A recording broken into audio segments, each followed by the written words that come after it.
Utilities, the third best performing sector so far this year, boosted by AI's voracious appetite for energy.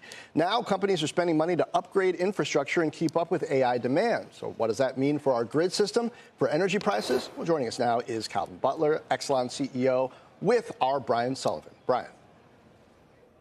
John, thank you very much. Calvin, good to see you. He is the CEO and president of Exelon and the chair of the EEI conference, of which we were at. So great way to wrap up the day.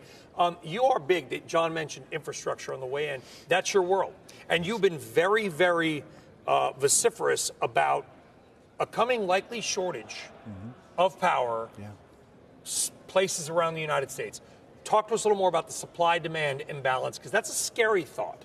Absolutely. So first off, thanks for having me, and thank you for being here. What we are trying to do is bring attention that we have increased load, increased demand like we've never seen in the last 30 to 40 years. And we continue to play by the same rules in which have been governing in our industry for the last 50. So we have to change the landscape.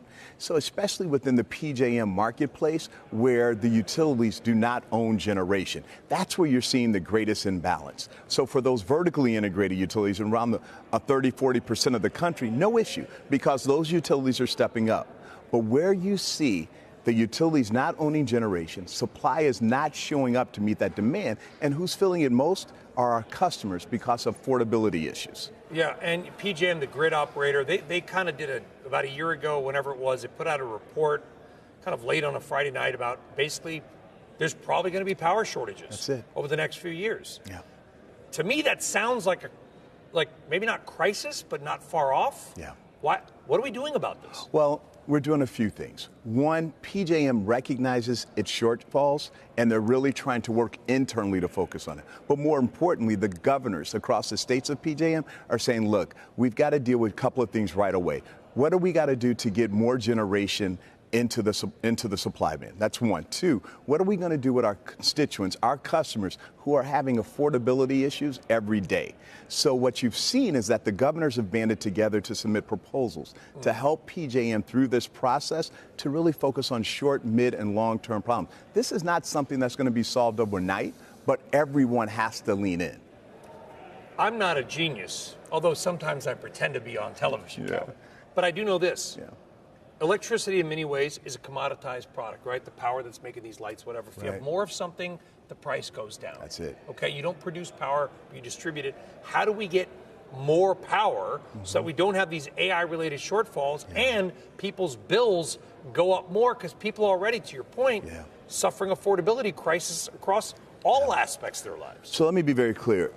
Data centers and AI are part of the reason. That's not it, though. So you have onshoring of manufacturing. You've got the electrification of everything all taking place at the same time, creating this perfect storm. And what you also have is that we have a generator base that's content to keeping the load where it is because they're maximizing the dollar value. So what we are proposing is that why not let your utilities get back into the generation business? The states control it. Manage this. You have control, cost certainty, and clarity on what's going to be done where and when. Would you build a nuclear plant if you could? I wouldn't build a nuclear plant. But what I could do is lean in on combined cycle gas turbines. What I could do is build community solar. What I could do is own battery storage, anything to help bring this load, additional supply to the mix and drive progress. And what, again, it's going to take some time, but we need to start every day, all day to really work on this. Well, it's like air traffic, right? Now, the government shut down. I was at the airport yesterday. I'm lucky to take off. Like, we kind of wait till it's like this crisis level before politicians, both parties, by the way, spring into action. Right. I don't want to get there with power because lights and heat are kind of important. Yes, they are. And we've got examples of when it didn't work.